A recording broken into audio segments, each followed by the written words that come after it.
My name is Jeff Morgan. I'm from Dallas, Texas. Several days ago, I interviewed Jeffrey Younger. Jeffrey Younger is the father of James, and if you look to the website savejames.com, you will see that he is fighting to keep his son a boy. Jeff went through a divorce against his will. He was forced into divorce. It was a no-fault unilateral divorce in the state of Texas. And as a result of this divorce, his wife, who has the children most of the time, has decided that one of the children, James, is going to become a girl. James is no longer called James in her life. He is now called Luna. In fact, and Geogulas, who is a pediatrician in the Coppell, Texas area, has even enrolled their son into a school and enrolled him as a girl. Most people know James to be a girl. She dresses him as a girl. She has put fingernail polish on him, everything else, trying to tell him that he is a girl. Now, when James is with his father, he is 100% pure boy. He hates girl stuff. He wants nothing to do with the girl stuff. But his mother is forcing him, or trying to force him, to become a girl.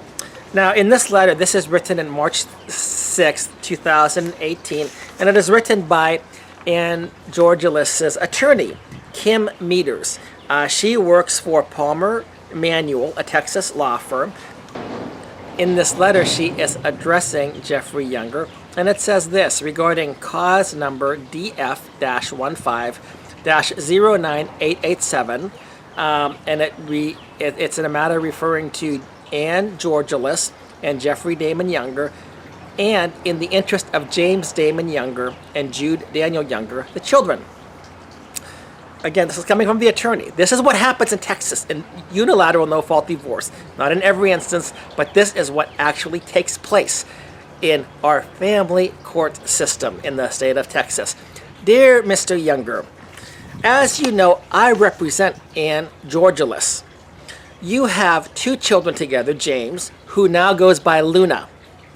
James is the son who his ex-wife is trying to change into a girl, trying to force him to become a girl.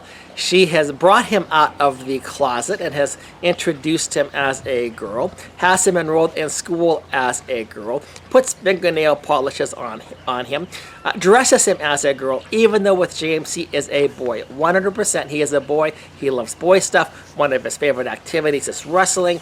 I've been to Jeffrey's house, and everything that you see, he is a boy. But James' mother wants James to be a girl. So his mother is trying to forcefully change him into a girl, not only socially, but also through hormonal treatment, chemical castration, that will later on lead to physical castration, physical mutilation of the child, to change him from a boy into a girl against his will. He is not a girl. He does not want to be a girl. But this is her attorney writing to Jeffrey Younger. As you know, I represent Ann Geogulas. You have two children together, James, who now goes by Luna, and Jude. On October 18th, 2016, the court conducted a trial in this matter, and after hearing all the evidence and testimony of both parties, entered an order in suit affecting the parent-child relationship, and this is also referred to as the 2016 order. In the 2016 order on page 4, it was ordered by the judge, Judge Kim Cooks. It was ordered that Ann Geogulas would have the exclusive right, after notifying the father, to consent to psychiatric and psychological treatment of the children. And the emphasis is added for exclusive. She alone has this right. The father has no right to treat the child. And again, the father was subject to a unilateral no-fault divorce in which his wife at the time forced divorce upon him, and the state did nothing. The state said, well, that's okay. The state actually approved of the whole thing, evidently, because she got her divorce. Ann has taken Luna to Rebecca Orr for counseling. Now, Rebecca Orr is a lesbian therapist who works at a place, and she's trying to assist James in the transitioning stages of his life, offering counseling, and is very supportive of James becoming a girl.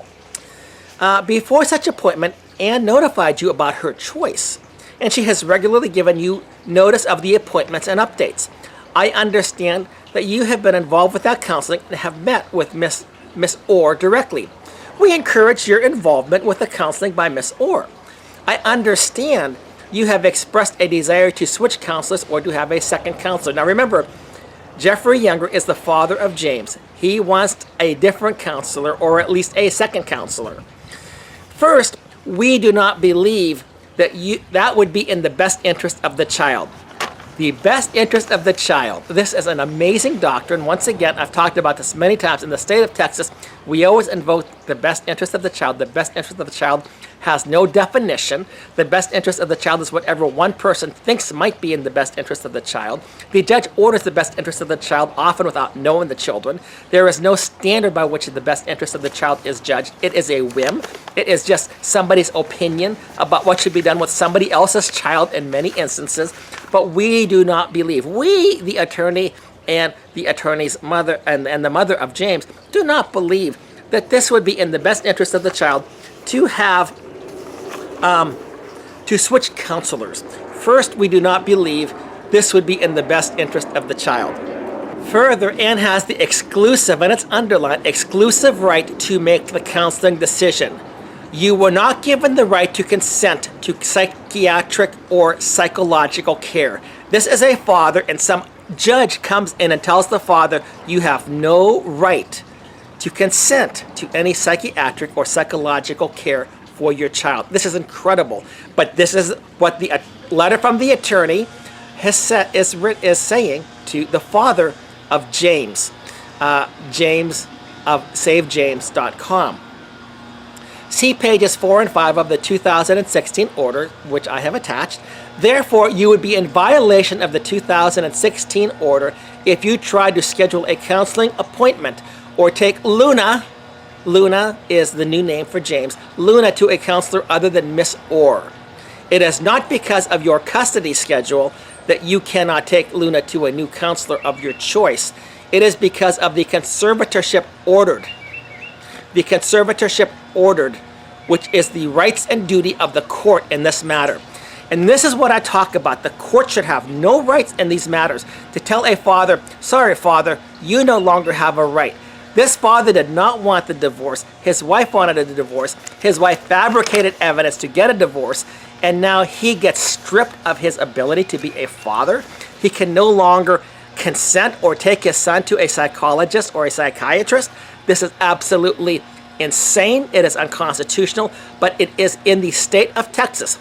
And this is such an egregious act. I would like to have the governor, Governor Greg Abbott, actually step in and investigate this. I would like the Attorney General, Ken Paxton, to take a look at what's happening in the state of Texas, because these are policies that I believe they've had a hand shaping and enforcing.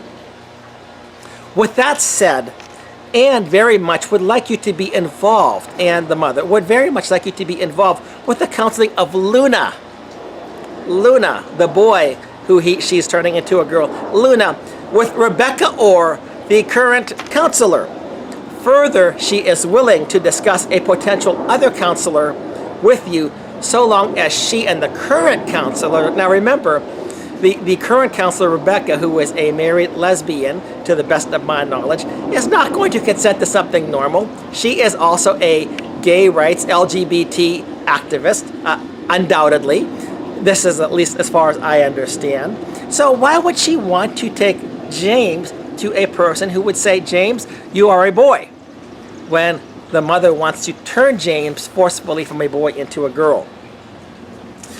She is willing to discuss a potential other counselor with you, so long as she and the current counselor,